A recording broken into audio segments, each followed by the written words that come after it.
Hello and welcome. My name is Alan, and today we're going to do a bit on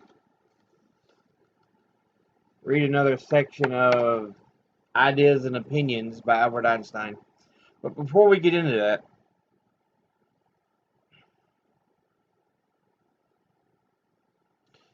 I want to talk a little bit about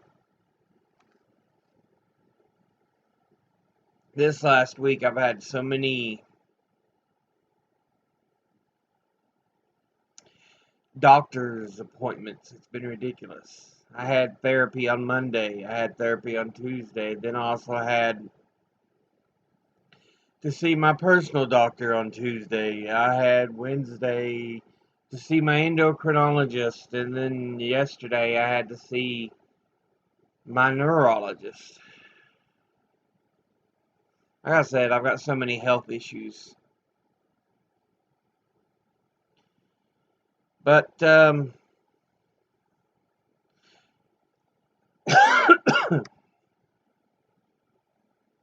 endocrinologist brought up a point when he was looking at my feet because of, I'm getting checked out for my diabetes and all that.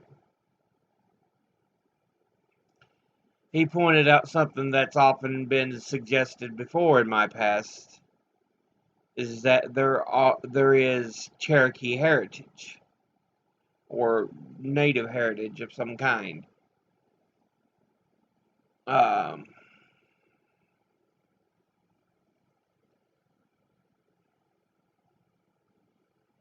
but looking at the toes, the second and third, he's talking about how close they are. Usually a native trait, he said.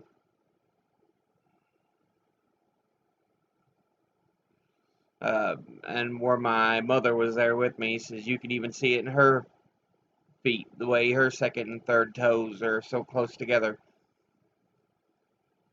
Um, which she's often talked about. They see the native traits in her with the high cheekbones and stuff, and so I don't know how far back, so I'm not going to try to proclaim I am Native American, but I just always find it interesting, and it's kind of, I've always been interested in who I am as a person. So it's kind of struck me that I want to do a 23andMe uh, kit to see where my heritage lies.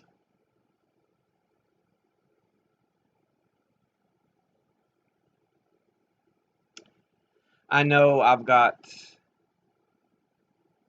German, and then another branch is German, another branch is French Huguenot, uh, my last name is Border Scots, right along the English Scotland border. Um, Usually in its heritage. So, and then like I said, there are suggestions that I do have native heritage. So it just kind of has me wondering what else I may or may not have in my bloodlines. So I just I'm kind of really considering if I have the money, the possibility to do a 23andMe to see how I divide out. But anyway, let's get into this short section here from Albert Einstein, Ideas and Opinions. It isn't very long. It's like half a page. So we're not going it's not going to be a long one, so bear with me. The part is called Reply to the Women of America. And it's Einstein's response to the protest of a woman's organization against his visit to the United States, published in Weltbild, or published in Mein Weltbild, Amsterdam. Querido Farag, 1934. Never yet have I experienced from the fair sex such energetic rejection of all advances. Or if I have, never from so many at once. But are they not quite right? These watchful eyewitnesses?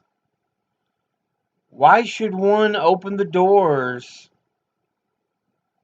Why should one open one's doors to a person who devours hard-boiled capitalists with as much appetite and gusto as the Cretan Minotaur in days gone by devoured luscious Greek maidens? And on top of that, is low down enough to reject every sort of war except the unavoidable war with one's own life. Therefore, give heed to your clever and patriotic womenfolk, and remember that the capital of mighty Rome was once saved by the cackling of its faithful geese. So, in that section, Einstein's talking about how so many women are protesting his arrival into the U.S.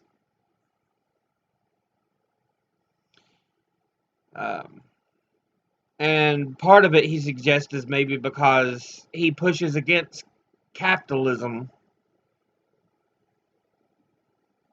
which today we're having our own issues with capitalism.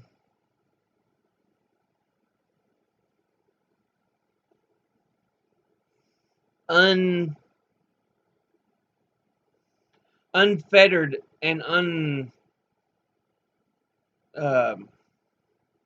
unrestrained capitalism turns into an evil rather than a good. There must be restraints on capitalism. Period. That's why I keep trying to point out to people that capitalism works best when it is in tandem with socialism. We need those restraints, because if it's just capitalism alone, the greedy will take that money from the poor and the middle class. We need that socialism to make sure that the poor and the middle class are not abused. And I kind of get the feeling that's what Einstein was talking about, was how evil war and capitalism is. And you have to remember, this is just after the First World War. World War II hasn't come around yet. I don't think Hitler's even taken control of Germany yet, which isn't until the early 1930s. And we're still in the 1920s, so. But in the end, Einstein says, even though I feel it is unnecessary to protest me, always listen to those who try to sound the alarm bells, especially the most faithful, because they have some of the biggest worries.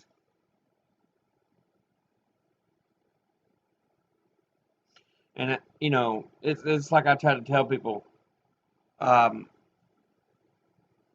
conspiracies are very rarely ever factual, very ever rarely ever true. But percentages always call for the fact that there are going to be factual conspiracies.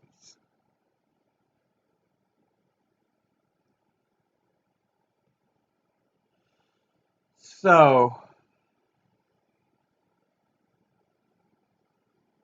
and I get the balance what Einstein's trying to say. Don't just dismiss those who are just trying to ring alarm bells.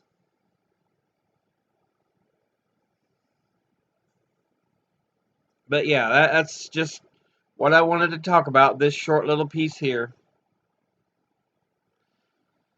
As always, educate thyself. Think, read, study, learn. I'll see you all in the next episode. You know, someone tries to tell you something you have trouble believing, tell them to quote their sources. But yeah, I'll see you all in the next episode. Until then, later.